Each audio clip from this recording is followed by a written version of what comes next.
కామదహనం మార్చి 2 రోజుల హోలీ మరుసటి రోజు నిర్వహించుకోవాలని ఈ ఏడాది హోలీ పండుగ తేదీలపై నెలకొన్న గందరగోళానికి ఆదిలాబాద్ జిల్లా కేంద్రంలో స్థానిక శ్రీ రామచంద్ర గోపాలకృష్ణ మఠం మాఠాధిపతులు శ్రీ శ్రీ శ్రీ యోగానంద సరస్వతి ప్రజలకు సందేశాన్ని ఇచ్చారు.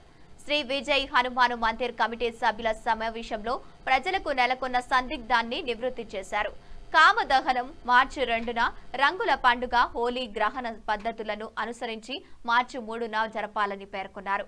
మార్చి 2వ తేదీ సాయంత్రం 5:55 ప్రారంభమయ్యే పూర్ణిమ తిథి మార్చి 2వ తేదీన సాయంత్రం 5:07 ముగుస్తుందని హిందూ బంధువులు అందరూ గమనించాలని అన్నారు. శాస్త్రం ప్రకారం పౌర్ణమి ఉన్న రోజు సాయంత్రం కామదహనం నిర్వహించి మరుసటి రోజు రంగులతో హోలీ జరుపుకోవడం ఆనవాయితీగా వస్తుంది. హోలీకి ముందు రోజు జరిగే కామదహనం మార్చి 2వ తేదీన చేసుకోవాలని శాస్త్రం ప్రకారం తిథులను బట్టి దీనిని పండితులు నిర్ణయించనున్నారు. ఈ కార్యక్రమంలో విశ్వ హిందూ పరిషత్ అధ్యక్షులు రాజకుమారు, ఆలయ కమిటీ అధ్యక్షులు అరే రవి, సభ్యులు జగదీష్ అగర్వాలు, ఉస్కేము వామను, జోగు రమేష్, సంజీవు, తిప్పా గంగన్న, రమేష్ గౌడు, శ్రీనివాసు, విఠల్, సంతోషు, సూర్యకాంత్, నవీను తదితరులు పాల్గొన్నారు. ఈ రోజు సాయంత్రం పూట కామదహనం, హోలికా దహనం అందరూ కూడా నిర్వహించవలసిందిగా మనవి.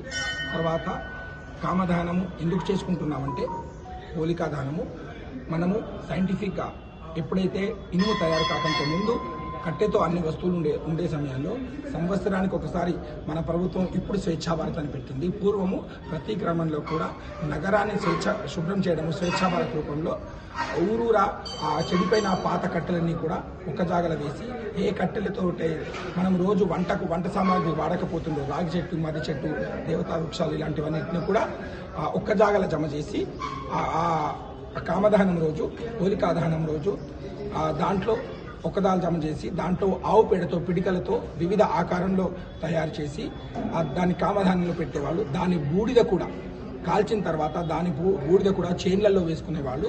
ఇదంతా కూడా దీనివలన మనకు ఎప్పుడైతే ఈ మందులు లేనప్పుడు, కెమికల్స్ లేనప్పుడు, మందులు లేని సమయంలో ఆ క్రిమికీటకాలు దీనిగా ఆ చైన్లలో పనిచేసేది. అలాంటి విధి విధానంతో విజ్ఞానపరంగా మరియు మన ఋషులు మునులు అందించిన ఈ హోలీ పండుగను తర్వాత ప్రత్యేకంగా రేల పువ్వు కానీ తర్వాత మోదుక పువ్వుతో తయారు చేసింది. ఎండాకాలంలో మన చర్మ వ్యాధులు తట్టుకోవడానికి, స్కిన్ డిసీజ్ రాకుండా చర్మ వ్యాధులు తట్టుకోవడానికి ఈ హోలీ పండుగను ఈ నేచురల్ కలర్స్తో ఆడేవాళ్ళు, ఉడకబెట్టి నీళ్ళలో ఈ పువ్వులతో ఆడేవాళ్ళు. దీనివల్ల ఎండాకాలము మన చర్మ వ్యాధులన్నీ కూడా తట్టుకునే విధంగా తయారయ్యేది.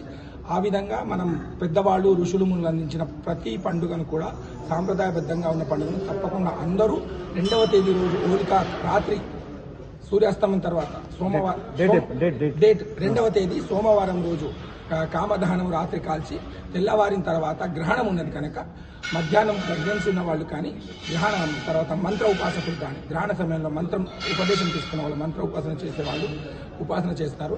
మిగతా వాళ్ళు హోలీ ఆడుకోవచ్చు.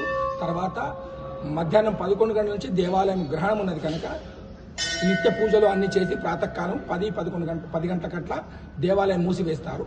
తర్వాత 7 గంటలకు మళ్ళీ దేవాలయం తెరుస్తారు. దేవాలయం తెరిచిన తర్వాతనే శుద్ధి కార్యక్రమం చేసి ఆరతి ఉంటుంది 7 తర్వాత. మంగళవారం రోజు తప్పకుండా ప్రతి దేవాలయం కూడా సాయంత్రం సమయంలో 7 తర్వాత తెరవాలి. మధ్యాహ్నం 11-12 గంటల నుంచి నిత్య పూజలు చేసేసి దేవాలయాన్ని కూడా మూసివేయబడతాయి. సాయంత్రం 7 గ్రహణం విడిచిన తర్వాత 7 గంటల తర్వాత దేవాలయాలు తెరవడం జరుగుతుంది. అంటే ఇప్పుడు మండే కామదానం, సోమవారం నాడు మాత్రమే కామదానం చేయాలి. 3వ తేదీ నాడు గ్రహణం విడిచిన తర్వాత పూర్ణిమ లేదు. హోలీ ఎప్పుడు? హోలీ తెల్లవారు బుధవారం.